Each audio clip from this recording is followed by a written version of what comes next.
আমাদের প্রতি আস্থা আছে, বিশ্বাস আছে।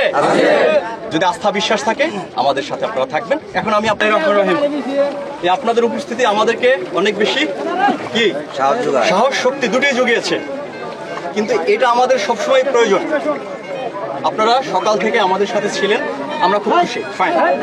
বাট মনে রাখতে হবে যে আমাদের সবারই কিন্তু কাজের একটা সীমা রেখা থাকে, ঠিক না? সীমান্তে আসতে পারে কারা? শুধুমাত্র বিজিবি আসতে পারে, বিজিবি ছাড়া কেউ কিন্তু আসতে পারে না। এখন আপনারা আসছেন, আমাদের সাথে ছিলেন, খুব খুশি হয়েছি আমরা আপনাদেরকে ধন্যবাদ জানাই। কিন্তু একটু কথা থেকে যায়, এখন যদি আপনারা থাকেন তাহলে কিন্তু আমরা একটু অসম্মানিত হয়ে যাই। কেন? কারণ ইন্ডিয়ার ভিতরে আমাদের যাওয়ার কথা না, তো যাওয়া যাবে না। আপনারা যেভাবে দায়িত্ব পালন করুন, আমাদেরকে সহযোগিতা করেছেন, আমরা আপনাদেরকে অনেক সম্মান করি এজন্য। কিন্তু আবার একই সাথে আমরা এমন কিছু করব না যাতে করে আবার আমরা নিয়মটা ভেঙে ফেলি।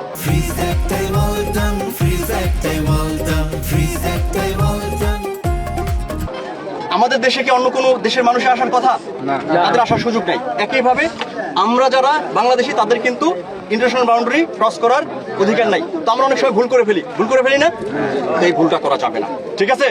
তো আপনারা আমাদেরকে সাহস দিয়েছেন, শক্তি দিয়েছেন, আমাদের সাথে ছিলেন। ইনশাআল্লাহ আমরা আপনাদের কাছে কৃতজ্ঞ। একই সাথে আমাদের কাজটা একটু আমাদের মতো করে যদি করার সুযোগ দেন তাহলে সলিউশনটা একটু ভালো মতো হবে। কিভাবে হবে?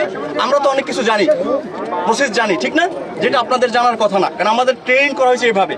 তো ইনশাআল্লাহ আমাদের কাজটা আমরা সুন্দরভাবে করতে পারবো। আপনারা আমাদের উপর আস্থা রাখেন, বিশ্বাস রাখেন। আমাদের উপর আস্থা আছে, বিশ্বাস আছে।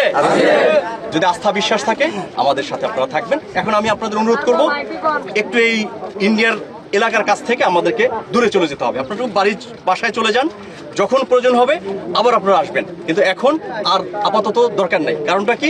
আমাদের সবকিছু অনেকটা সলিউশন আমাদের হয়ে গিয়েছে, ঠিক আছে? আমার কথা কি বুঝতে পেরেছেন? আপনাদেরকে পুনরায় আমি ধন্যবাদ জানাচ্ছি।